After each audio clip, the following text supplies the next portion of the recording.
একটা আলাদাই ফিলিংস এই সমুদ্র ধারে এসে, এত সুন্দর একটা ওয়েদার, মানে এই সমুদ্র সৈকত, পায়ের নিচে এত সুন্দর একটা ঢেউ, ঠিক আছে, আর এত সুন্দর একটা লোকেশন ভাই। হ্যাঁ, একটা বলা যেতে পারে নির্ঝুম একটা সমুদ্রের ধার, অর্থাৎ সেটা হচ্ছে বকখালি। এতটাই মজা এখানে, এতটাই মজা, এতটা আপনারা আসলে এনজয় করতে পারবেন, সত্যি ভাই মন খুশি হয়ে যাবে, দারুণ হয়ে যাবে, দারুণ ব্যাপার। কিন্তু মোটামুটি দীঘার সমুদ্র থেকে কিন্তু বেটার আমার লাগে বকখালির সমুদ্রটা, এবং আরও যদি সুন্দর হয়, নিজের স্পেশাল মানুষটার সঙ্গে থাকে তো আরও স্পেশাল কিন্তু হয়ে যায় সেই দিনটা বা সেই সময়টা আর জায়গাটাও। ঠিক আছে, জায়গাটা তো দেখাতেই পাচ্ছি, অসাধারণ একটি জায়গা বকখালি, এত সুন্দর একটা ফাঁকা সমুদ্র বিচের মধ্যে, পুরো ফাঁকা সমুদ্র বিচ দেখাতে পাচ্ছি কতটা সুন্দর এবং কত সুন্দর একটি জায়গা। আর মানে আমি জাস্ট এখানে এসে পাগল হয়ে যাই, আমি একবার ঘুরে গেছি, আবার এসেছি, এসে আমি জাস্ট পাগল হয়ে গেলাম এখানে। এই বকখালিতে আমরা আসলাম হচ্ছে 3 বার। তো আগেরবার আমি ব্লগ বানাতে পারিনি কিছু সমস্যার জন্য, এইবারই ব্লগটা আমি বানাচ্ছি, কারণ আগেরবার অনেক সমস্যা হচ্ছিলো, তার জন্য কিন্তু ব্লগটা বানাতে পারিনি। তো এবার এইটা নিয়ে আমরা আসছি 3 বার।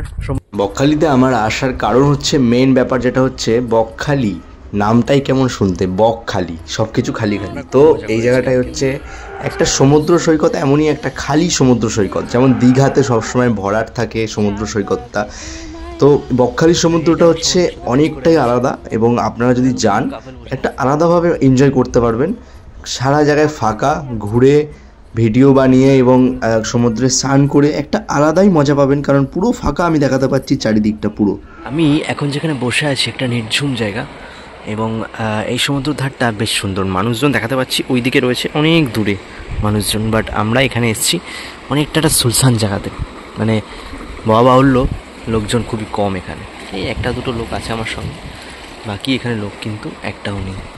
দেখাতে পাচ্ছি দূর থেকে একটা নৌকো যাচ্ছে, এই জায়গাটা পুরো বাঁধানো, উঁচু করা রয়েছে জায়গাটা, সেখানেই আমি একদম বসে রয়েছি এবং ভালোও লাগছে বসে থাকতে, খুব সুন্দর জায়গাটা।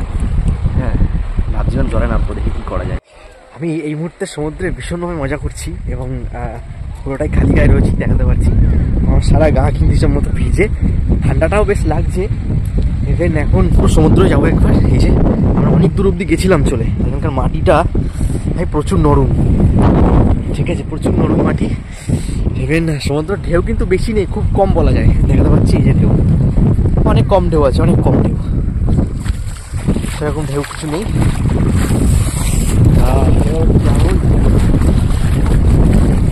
অনেক শামুকও পাওয়া যায় এখানে, এই সময় কিন্তু কোনো শামুক নেই এখানে, বাস এনজয় বসে দেখাতে পাচ্ছি, পুরো জলে কিন্তু বসে পড়েছে, জলটা কিন্তু গরম গরম রয়েছে একটু হালকা।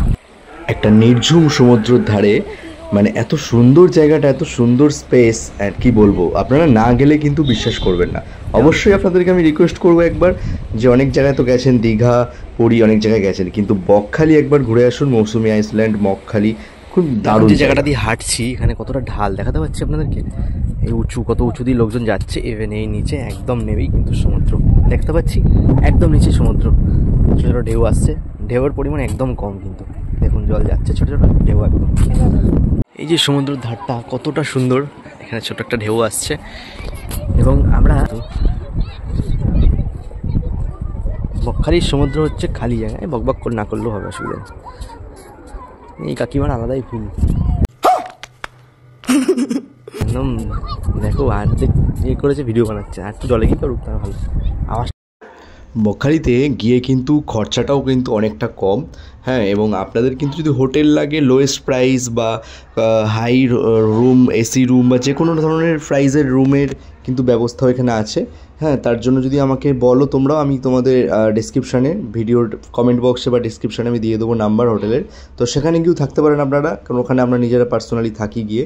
হ্যাঁ, আমাদের নিজস্বই একদম কাছের হয়ে গেছে খুব থাকতে থাকতে, কারণ আমরা অনেক টিম যাই মাঝে মাঝে ঘুরতে, এবং আমাদের শুটিংয়ের কাজের জন্য মাঝে মাঝে গিয়ে থাকি আমরা, তো আমাদের যেতেই হয় মাঝে মাঝে বকখালি, এবং আমার খুব পছন্দের জায়গা বকখালিটা, বারবার এই জন্য ওখানেই যাওয়া হয়।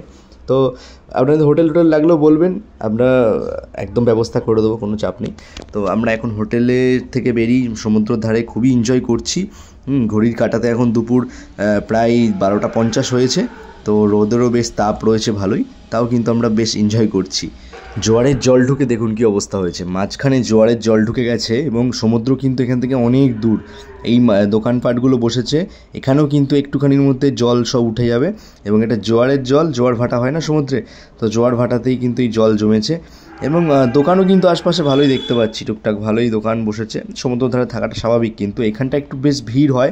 এবং দেখুন জোয়ারের জলটা কত দূর অব্দি এসছে, ওই দূরে অনেকটা দূরে দেখাতে পাচ্ছি, ওইদিকে কিন্তু সমুদ্র এবং তার আগেই কিন্তু জোয়ারের জলে এসে ভর্তি হয়ে গেছে এবং এদিকেও কিন্তু জল আস্তে আস্তে ভরাট হয়ে যাবে জোয়ারের। সমুদ্রের আগে একটা মার্কেট পড়ে, মার্কেটটা আপনারা অনেক কিছু কেনাকাটা করতে পারবেন, অনেক কিছু জিনিস আছে, বাট এখানে জিনিসের দাম কিন্তু প্রচণ্ড বেশি, এই জন্য আমরা বেশি কিছু আর কিনিনি এখান থেকে। এই যে সেই হোটেলে আমরা এসেছি, উঠেছি রাত্রিবেলাতে, হোটেল রত্নদ্বীপ। সো আমি নাম্বারও দিয়ে দেবো, তো নাম্বার আমি কমেন্ট বক্সে দিয়ে দেবো খুনি। হোটেলটি দারুণ হোটেল, একদম সমুদ্র বিচের একদম পাশেই হোটেল, এবং পরিষ্কার পরিচ্ছন্ন সব ব্যবস্থাই কিন্তু পাওয়া যায় এবং লোয়েস্ট প্রাইস, হাই প্রাইস সব রকম প্রাইসে কিন্তু হোটেল পেয়ে যাবেন আপনারা। সো আমি এই যে এখানে ভিডিও বানাচ্ছি এখন দেখতে পাচ্ছেন। সো একবার রুমে গিয়ে দেখাবো এবং রয়েছে একটা দেখিয়ে দেবো, একটা সুন্দর ব্যালকনি কিন্তু ওর সাথে পাচ্ছি আমরা, লাইট কিন্তু ব্যালকনিতে নেই, কিন্তু সামনে কিন্তু রাস্তা, ঠিক আছে। ওইদিকে সমুদ্র সৈকত রয়েছে, কিন্তু সমুদ্র সৈকত ওইদিকে আছে এবং এইদিকে কিন্তু সব হোটেল ভর্তি। আগের বার আমরা যখন এসেছিলাম হোটেল শিখা বলে একটা দেখা যাচ্ছে ওখানে ছিলাম আমরা, বাট এবার আমরা সাগরিকা হোটেল এখানেই এসেছি। এবার আমরা একটু রাতের দিকে সমুদ্রের ধারটায় বেরোলাম কিছু মাছ ভাজা খাওয়ার জন্য।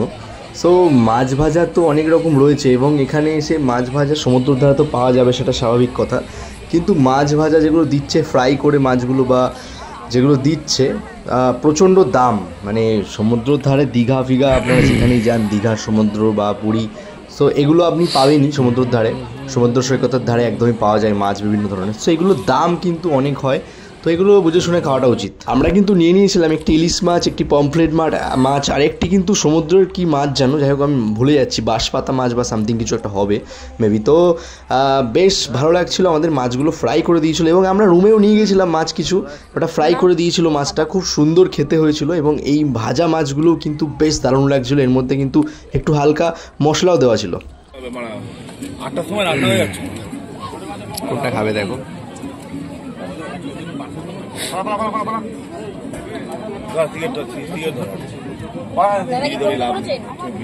এটা হচ্ছে সমুদ্রের ধারে, মানে বকখালির সমুদ্রের ধারের একটি বাজার। এখানে কিন্তু আপনারা সব রকম জিনিস পেয়ে যাবেন, আপনাদের প্রয়োজনীয় নিত্য প্রয়োজনীয় যত জিনিস আছে, খাবার দাবার থেকে শুরু করে জামা প্যান্ট এবং সব কিছু কিন্তু এখানেই পেয়ে যাবেন আপনারা, হোটেল থেকে শুরু করে ইচ অ্যান্ড এভরিথিং, বাড়ির যত লাগে আপনারা থাকবেন যেসব জিনিসপত্র সব কিন্তু এখানে আছে।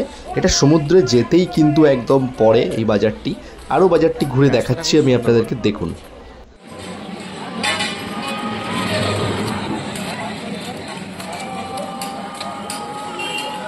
এই রিসর্টটা বেশ সুন্দর।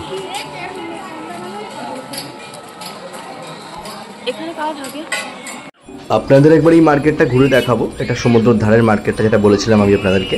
তো এখানেও কিন্তু অনেক রকম জিনিস পাওয়া যায়, কিন্তু দামের দিক থেকে কিন্তু ভাই প্রচুর দাম এখানে জিনিসপত্র, ঠিক আছে। কিছু পছন্দ করে নেওয়াটা খুবই মুশকিল একদম, কারণ প্রচুর দাম জিনিসের এবং জিনিসের কোয়ালিটিও সেরকম ভালো লাগলো না, মানে লাগেনি আমার। বিশেষ করে কোনো জিনিস আমি 2-4টা জিনিস এনেছিলাম, তো সেগুলো টেকেনি একদমই, মানে আনার 2-1 দিনের মধ্যে ভেঙে গেছিলাম একটা ব্যাপার বলতে পারেন। হ্যাঁ, এখানে প্রচুর দোকান আছে, প্রচুর মার্কেট আছে, মার্কেটে প্রচুর দোকান, হ্যাঁ এখানে মন্দিরও আছে একটা।